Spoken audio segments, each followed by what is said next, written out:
सोच के देखिए, हम सब टैक्स देते हैं। सरकार उस पैसे से सड़कें बनाती है, स्कीमें लाती है, लाखों करोड़ों रुपए खर्च होते हैं। पर कभी ये सोचा है कि इतने बड़े खजाने का हिसाब किताब रखता कौन है? आखिर कोई तो होगा जो ये देखता हो कि हमारा पैसा सही जगह जा भी रहा है या नहीं। ये सवाल जितना सीधा लगता है उतना ही जरूरी है, और इसका जवाब ना सीधे हमारे लोकतंत्र, हमारी डेमोक्रेसी की बुनियाद से जुड़ा हुआ है। तो चलिए आज इसी सिस्टम को थोड़ा आसान भाषा में समझते हैं। देखिए, जब हजारों करोड़ों के बजट की बात हो तो दिमाग में ये ख्याल आना तो बिल्कुल नेचुरल है कि यार कहीं कोई गड़बड़ी तो नहीं हो सकती। क्या इसका चांस है कि पैसा वहां तक पहुंचे ही ना जहां उसे असल में पहुंचना चाहिए? और बस यहीं पिक्चर में एंट्री होती है सीएजी की। नाम थोड़ा सा लंबा है, controller and auditor general of India. चलिए इसको आसान करते हैं। आप इन्हें समझ लीजिए देश का सबसे बड़ा सरकारी मुनीम। बस इनका काम सरकार जो भी एक एक रुपया कमाती है और खर्च करती है उस पर बाज की नजर रखना। तो अब सवाल ये उठता है कि आखिर इस पोस्ट पर बैठता कौन है? और इससे भी जरूरी सवाल ये है कि हम ये कैसे पक्का करते हैं कि ये मुनीम मतलब सीएजी किसी भी सरकार के दबाव में ना आए, कि वो अपना काम बिल्कुल आजादी से इंडिपेंडेंटली कर सके। इसका जवाब हमें कहीं और नहीं, सीधे अपने संविधान में मिलता है। आर्टिकल 148 साफ साफ कहता है कि सीएजी को अपॉइंट करेंगे भारत के राष्ट्रपति। और यहाँ एक चीज समझना बहुत जरूरी है, सीएजी कोई मंत्री नहीं होते, मतलब सरकार का हिस्सा नहीं है। वो एक पूरी तरह से इंडिपेंडेंट कॉन्स्टिट्यूशनल ऑफिसर है। और उनकी आजादी की असली ताकत वो यहीं से आती है। देखिए, अपॉइंट तो प्रेसिडेंट करते हैं, लेकिन उन्हें पोस्ट से हटाना लगभग नामुमकिन है। उनको हटाने का प्रोसेस उतना ही मुश्किल है जितना कि सुप्रीम कोर्ट के किसी जज को हटाने का। अब आप सोचेंगे ऐसा क्यों? सिंपल है, ताकि कोई भी सरकार उन पर किसी भी तरह का दबाव न डाल सके और वो बिना डरे निडर होकर अपना काम कर पाए। अपना काम शुरू करने से पहले सीएजी प्रेसिडेंट के सामने एक शपथ लेते हैं, और ये सिर्फ एक रस्म नहीं है बल्कि एक बहुत बड़ा वचन है। वचन संविधान के प्रति वफादारी का, वचन पूरी ईमानदारी से देश के अकाउंट्स चेक करने का, और वचन सब कुछ गोपनीय रखने का। चलिए अब थोड़ा डिटेल में चलते हैं और देखते हैं कि इस सरकारी मुनीम के काम आखिर हैं क्या-क्या और उनके पास कौन सी शक्तियां हैं। तो देखिए, संविधान का आर्टिकल 149 ये कहता है कि पार्लियामेंट यानी हमारी संसद कानून बनाकर सीएजी की ड्यूटीज और पावर्स को डिफाइन करेगी। और संसद ने ये किया भी। 1971 में एक कानून बनाया गया जिसका नाम है सीएजीज एक्ट, और उसी में सब कुछ लिखा हुआ है। इस कानून के हिसाब से ना सीएजी का काम बहुत ही बड़ा है।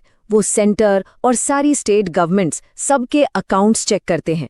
सिर्फ इतना ही नहीं, ओएनजीसी, एसबीआई जैसी जो बड़ी बड़ी सरकारी कंपनियां हैं उनका ऑडिट भी वही करते हैं। वो ये भी चेक करते हैं कि सरकारी स्कीमों पर जो खर्चा हो रहा है वो ठीक से हो रहा है या नहीं। पर सबसे जरूरी काम वो ये है कि पैसा सिर्फ उसी काम के लिए खर्च हो जिसके लिए संसद ने मंजूरी दी थी। बस जब सारी जांच हो जाती है तो वो अपनी रिपोर्ट प्रेसिडेंट या गवर्नर को दे देते हैं। तो अगर इस पूरी बात को एक लाइन में बोलना हो तो सीएजी का काम ये देखना है कि सरकार ने पैसा सही जगह सही तरीके से खर्च किया या नहीं, बिल्कुल वैसे जैसे संसद ने कहा था। बस यही उनके काम का निचोड़ है। ओके, तो सीएजी ने अपनी जांच कर ली, एक रिपोर्ट भी तैयार हो गई, तो क्या काम खत्म? जी नहीं, बिल्कुल नहीं। असली कहानी तो अब शुरू होती है। अब उस रिपोर्ट का आगे क्या होता है ये समझना बहुत जरूरी है। लेकिन उस रिपोर्ट के सफर को समझें उससे पहले एक और छोटी सी पर जरूरी बात जो आर्टिकल 150 से जुड़ी है। जरा सोचिए, अगर हर सरकारी डिपार्टमेंट अपने अपने तरीके से हिसाब रखेगा तो क्या होगा? पूरा कंफ्यूजन। तो इसी कंफ्यूजन को दूर करने के लिए सीएजी ही प्रेसिडेंट को एडवाइस करते हैं कि सेंटर और स्टेट्स के अकाउंट्स को किस एक कॉमन फॉर्मेट में रखा जाए ताकि जांच करने में आसानी हो। तो अब वापस आते हैं रिपोर्ट के सफर पर। स्टेप 1, सीएजी अपनी रिपोर्ट प्रेसिडेंट या गवर्नर को देते हैं। स्टेप 2, वहां से वो रिपोर्ट पार्लियामेंट या असेंबली में सबके सामने रखी जाती है ताकि हर एमपी हर एमएलए उसे देख सके। और फिर आता है स्टेप 3, सबसे पावरफुल स्टेप। पार्लियामेंट की एक कमेटी है पब्लिक अकाउंट्स कमेटी यानी पीएसी। वो इस रिपोर्ट को हर एंगल से चेक करती है और सरकार से सख्त सवाल पूछती है। असल में यहीं पर सरकार की जवाबदेही, उसकी अकाउंटेबिलिटी तय होती है। तो चलिए एक क्विक रिकैप हो जाए इन आर्टिकल्स का। आर्टिकल 148 अपॉइंटमेंट और रिमूवल, आर्टिकल 149 ड्यूटीज और पावर्स, आर्टिकल 150 अकाउंट्स का फॉर्मेट और आर्टिकल 151 रिपोर्ट को पार्लियामेंट में रखना। बस यही 4 पिलर्स हैं जो सीएजी को इतना पावरफुल बनाते हैं। तो इतनी सारी बातें हो गईं, पर आखिर में सवाल वही है, इन सब प्रोसेस का मतलब क्या है? क्यों है सीएजी हमारी डेमोक्रेसी के लिए इतना जरूरी? और इसका जवाब बहुत सीधा सा है। सीएजी जनता के पैसे का वॉचडॉग है, एक रक्षक है। ये वही इंस्टीट्यूशन है जो ये पक्का करता है कि हम और आप जो मेहनत की कमाई टैक्स में देते हैं, वो पैसा सही तरीके से और सही जगह पर इस्तेमाल हो रहा है या नहीं।